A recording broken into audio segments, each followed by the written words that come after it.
Bonjour tout le monde, en amont de la Coupe du Monde, je vous propose une série d'interviews où je pars à la rencontre des suiveurs des différentes équipes participantes. De leur histoire à leur effectif, le but est d'être le plus exhaustif possible. Ce sera une grande première en Coupe du Monde pour le Cap-Vert. Après une dizaine d'années de progrès constants, les requins bleus participeront pour la première fois à la plus prestigieuse des compétitions. Avec un effectif dispersé de part et d'autre et une équipe qui a déjà l'expérience des Coupes d'Afrique, ils voudront déjouer les pronostics. Bonne écoute à vous. Bonjour à toi, merci d'avoir accepté l'interview. Est-ce que tu peux te présenter pour les gens qui ne te connaissent pas? Ça peut être ton activité sur les réseaux sociaux et surtout de quelle équipe va-t-on parler aujourd'hui?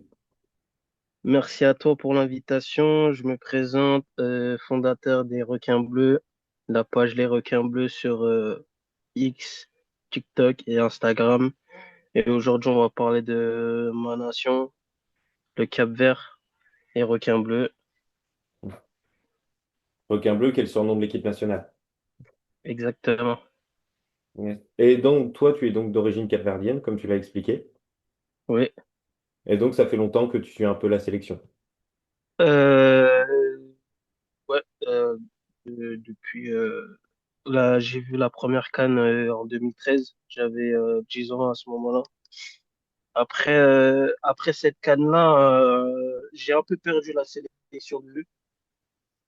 Mais à partir de 2019-2020, j'ai vraiment commencé à reapprendre à regarder les requins bleus jouer, les suivre, toute l'évolution jusqu'à 2026. qui va, qui va être une année très particulière pour le Cap-Vert, qui va participer à sa première Coupe du Monde. Première Coupe du J'aimerais Monde, ouais, exactement. J'aimerais qu'on fasse un petit point sur l'historique du Cap-Vert en Coupe du Monde, pas forcément, mais au moins en qualification, parce que le Cap-Vert n'entre entre guillemets que tard dans la qualification Coupe du Monde. Il commence à avoir une équipe qui commence à jouer des qualifs de Cannes, des qualifs de Coupe du Monde qu'au début des années 2000. En vrai, c'est une évolution qui a été assez rapide parce qu'en 10 ans, on passe d'une équipe assez embryonnaire à une équipe qui se qualifie pour la CAN.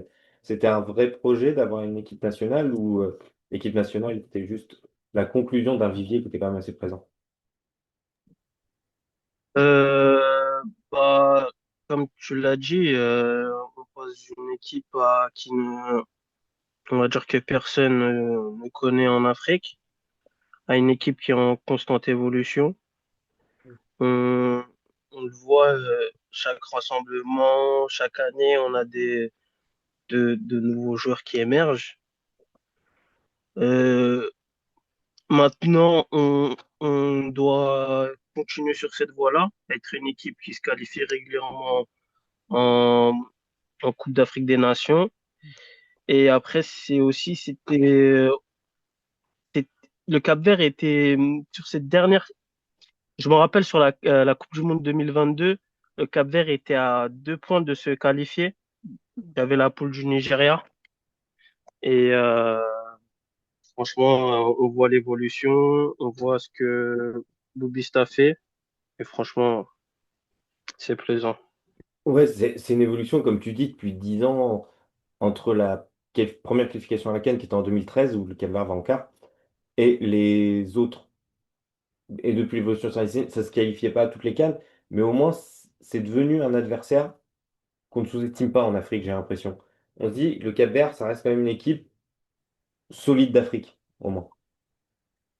Exactement. Bon, surtout avec la dernière la CAN en Côte d'Ivoire, Mm. on a vu que les gens ont été bluffés du niveau de jeu des requins bleus, qui ont vu que les Cap-Verdiens savent jouer au foot, peuvent produire du beau football. Mais c'est vrai que avant ça, les gens, quand entendaient Cap-Vert, ah bon, ouais, c'est le Cap-Vert, quoi, c'est des points faciles dans un groupe. Mm. J'entendais même que dans la CAN Côte d'Ivoire, que le Cap-Vert n'allait même pas passer l'épaule, qu'elle allait finir même derrière le Mozambique. Mm. Ouais. Et pourtant, la sélection capverdienne a évolué au point de faire sa toute première Coupe du Monde en 2026. J'aimerais qu'on parle un peu des qualifications, parce que il y avait des beaux adversaires dans la poule du Cap-Vert, notamment le Ouais. Cameroun, qui est le multiple champion d'Afrique, qui est Mm. peut-être historiquement la plus grande nation de l'histoire africaine, l'Angola, qui reste une équipe pas sous-estimée, la Libye, qui avait recruté Aliou Cissé en tant que sélectionneur. Après, Maurice et Swatini, c'était un peu plus anecdotique. C'était quoi l'objectif des Requins Bleus pour cette phase de qualification? Est-ce qu'on imaginait la première place jouable ou on se disait peut-être meilleur deuxième éventuellement? Oui, nous, quand on joue, c'est toujours pour gagner, pour être premier. Je pense que oui, on visait déjà la première place car on connaît le Cameroun. Le Cameroun, c'est un adversaire qui nous connaît bien aussi. On est un Mhm. peu leur bête noire, entre guillemets, où ils ont jamais réussi à vraiment s'imposer face au Cap-Vert, à part le premier match à domicile chez eux. Mais sur le territoire capverdien, les Camerounais n'ont jamais réussi à s'imposer. Du coup, d'une part, vu qu'on connaît le plus gros adversaire qui nous sous-estime pas aussi, on vise bien évidemment la première place. Mais après aussi, comme tu l'as souligné, finir dans les meilleurs deuxièmes aussi, c'était un objectif. Euh, mais maintenant, voilà, on avait très mal entamé les qualifications avec cette lourde défaite.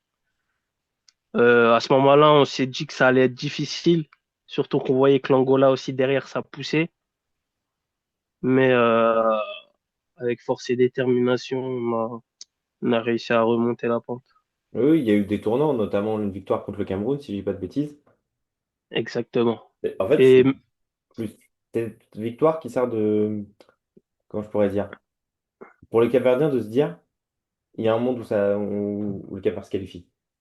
en fait, moi, personnellement, c'est à partir de la victoire face à l'Angola 2-1 où on a commencé à vraiment à recroire à cette qualification. Parce qu'on sait que aussi l'Angola, c'était un prétendant pour la qualification. À partir de la victoire 2-1, c'est là où pour ma part en tout cas, j'ai commencé à croire à une qualification et il nous restait ce dernier obstacle, excuse-moi, qui était le Cameroun. Cette victoire 1-0 a consolidé notre première place et c'est vraiment à ce moment précis où les gens commencent à dire première qualification du Cap-Vert en Coupe du Monde. Mhm. Mais pour moi, c'était bien avant. Mhm. Donc là, il y a eu les deux derniers matchs. Il y a eu le fameux comeback contre la Libye, Exactement. où le Cap-Vert était mené 3-0, 3-1 avant de, 3-1, c'est ça. avant de revenir au score. Puis après, la victoire contre les Swatini, qui était, entre guillemets, la dernière formalité. Oui, en plus, à domicile. Quoi de mieux de fêter sa première qualification de Coupe du Monde que devant ses supporters. Euh, des scènes de joie incroyables. Franchement, j'y étais pas, mais j'ai vu beaucoup de vidéos. C'était magnifique de voir un peu plus heureux comme ça. Surtout que à ce moment-là, il y avait eu euh, une tempête sur l'île de Saint Vincent, si je dis pas de bêtises, qui avait un peu touché tout le pays. Et franchement, c'était magnifique. Mhm. Donc, et tu as dû être fêté également dans la diaspora, qu'elle soit au Portugal, en France, aux Pays-Bas. Mm. La diaspora capverdienne reste quand même très connectée là-bas. Peu Mhm. importe où elle se trouve dans le monde, on reste tous attachés à notre beau pays. Mhm. Bah, d'ailleurs, on va en parler de ce rapport à la diaspora par rapport à l'équipe. À l'heure où on tourne, on n'a pas la liste qui fera la Coupe du Monde. Mais Sur demain, normalement. ouais, c'est une équipe qui a aucun joueur du championnat local. En tout cas, sur le dernier rassemblement, il n'y avait aucun joueur du championnat local. Ce sont des joueurs qui sont tous répartis, que ce soit en France, au Portugal, en Russie, aux Pays-Bas, en Turquie. Comment on arrive, comment le staff, tu sais, comment le staff, la fédération arrive à peut-être repérer des talents binationaux, mais aussi avoir un peu l'œil partout. Bah, comme tu l'as dit, on a zéro joueur du championnat local qui n'est malheureusement pas professionnalisé. Et bah, pour trouver des binationaux, etc., on sait qu'on a une très forte diaspora, par exemple, au Portugal. Du coup, la connexion, elle se fait très rapidement. Et bah, en tout cas, de ce que je vois, la sélection maintenant essaie de aller chercher des joueurs très jeunes pour tenter de les amener en équipe nationale, comme on a eu le cas avec Fabio Domingo, Mhm. qui est actuellement au PSG avec les 19, si je me trompe pas. C'est ça? Et même avant ça, on avait aussi Logan Costa, qu'ils étaient partis chercher quand ils jouaient encore en réserve à Toulouse. Euh, je pense que oui, ils ont appris à aller chercher vite les joueurs. Comme ça, bah, le, comment dire, la continuité continue. Mhm. C'est, euh, d'aller chercher Logan en réserve de Toulouse. Aujourd'hui, il a Villarreal. Je pense qu'il y avait plus de Oui, personnes qui misaient une pièce sur son évolution. On voit même actuellement aussi avec Wagner Pina qui est à Trabzonspor, qui fait une saison incroyable, qui est pisté par des clubs de Bundesliga et de Première Ligue. On le voit aussi avec Sydney qui est à Benfica, même si ça se passe un peu mal, mais qui est quand même pisté par plusieurs clubs. Franchement, on espère aussi qu'ils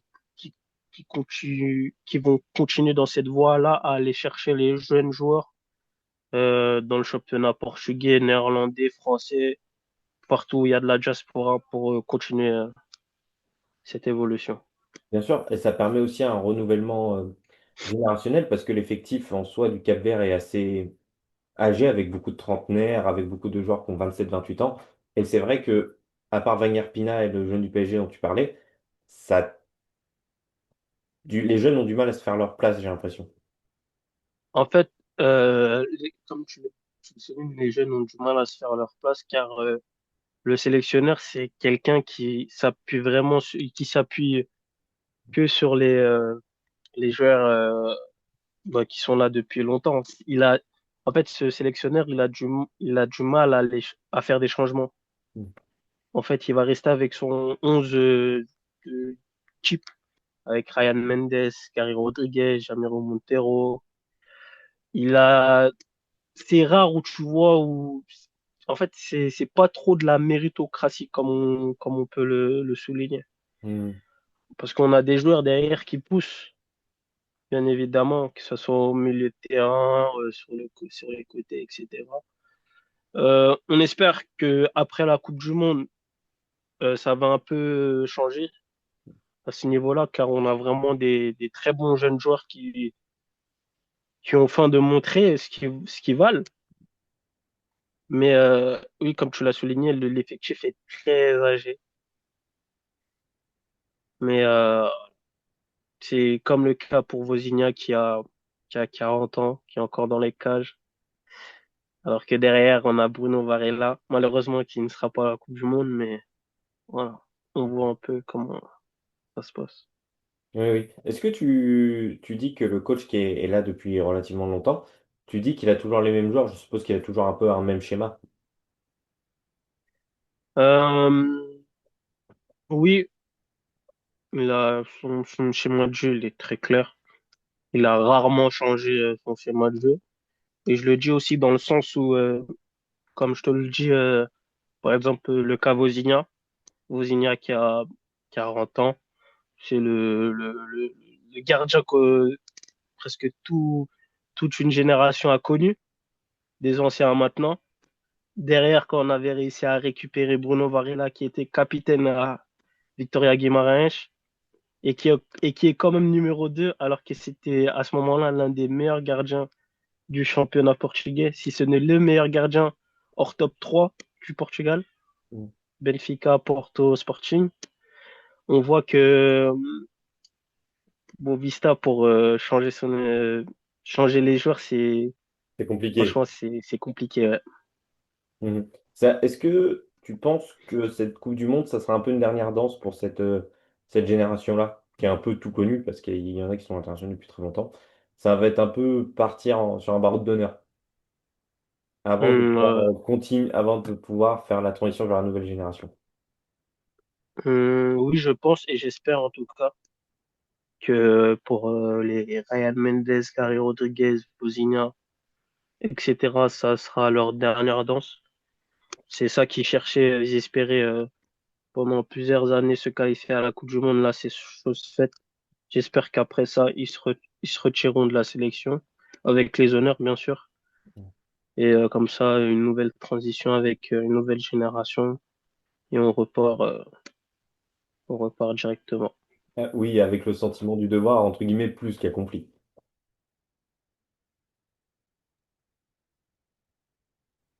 Exactement. Mm. Oui, Est-ce exactement. que... Ils ont rempli leur mission. Oui, et plus que bien.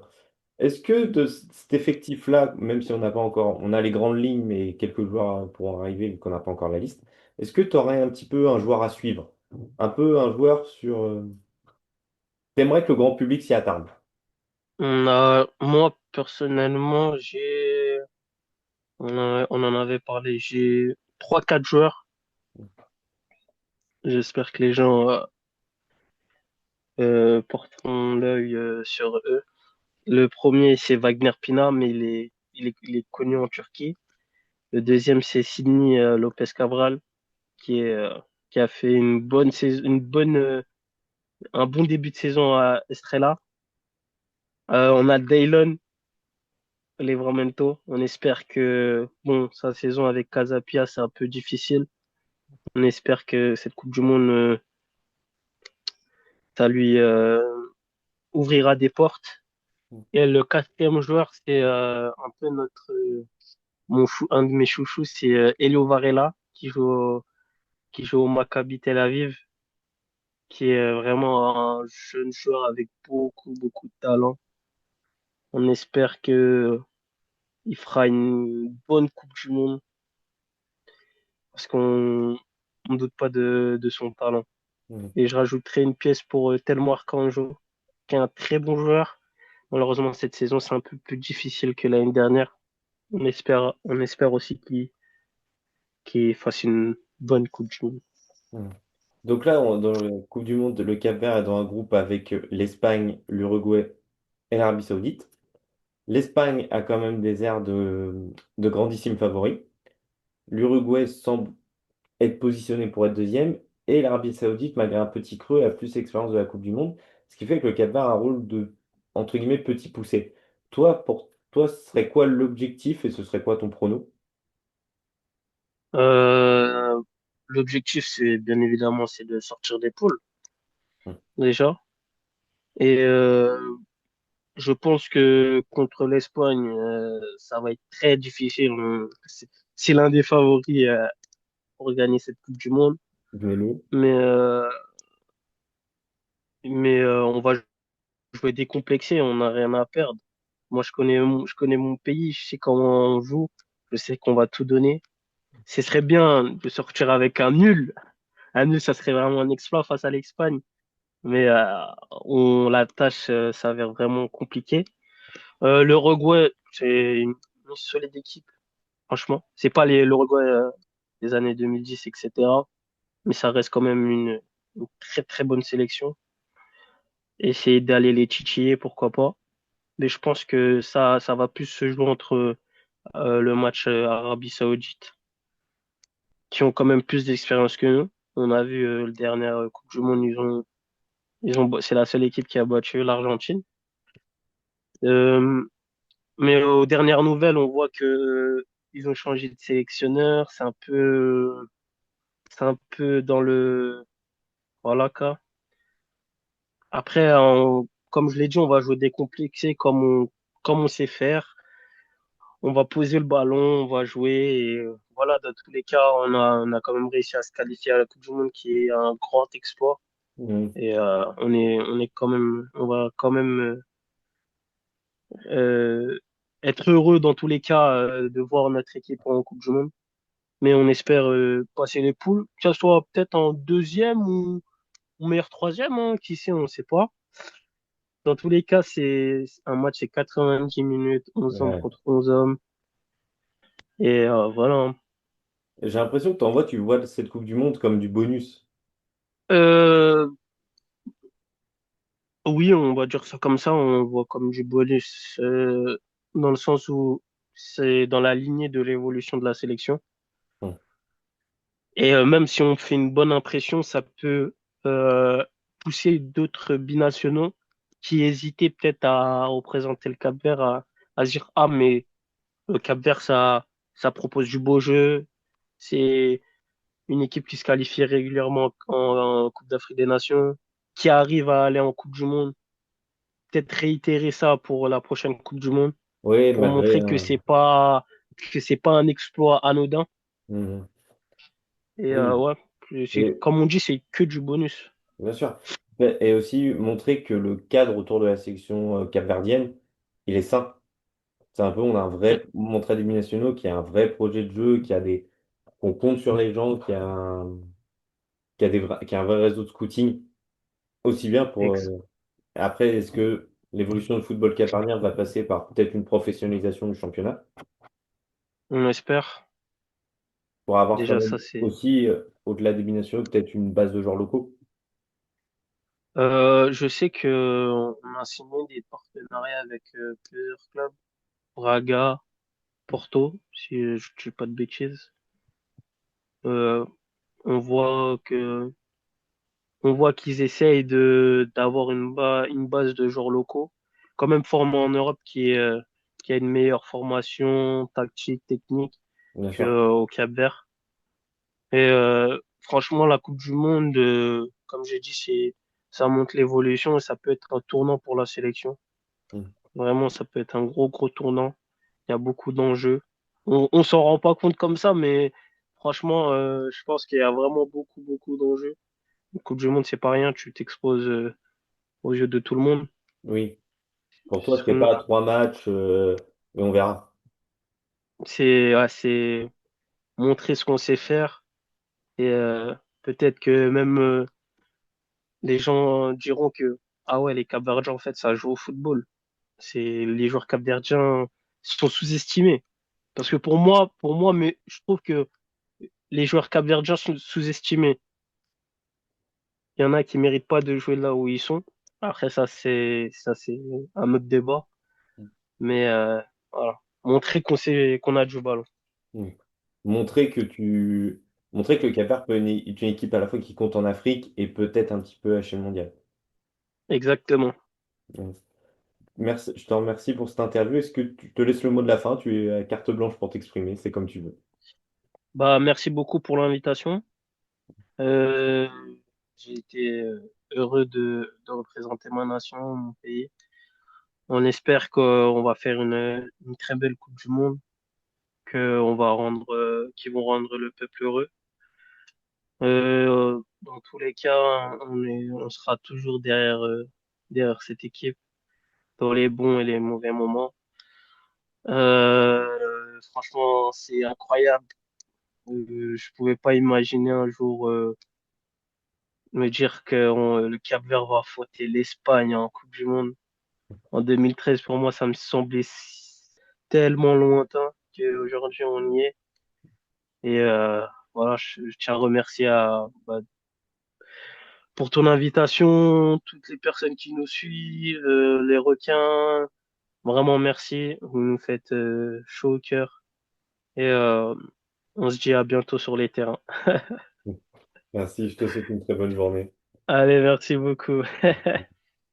Cette Coupe du Monde sera plus que du bonus pour le Cap-Vert. Elle peut être la première pierre d'un cycle qui peut emmener l'équipe à devenir une nation importante en Afrique. Sa diaspora, très présente à l'étranger et surtout aux États-Unis, sera présente pour soutenir les requins bleus. Ciao!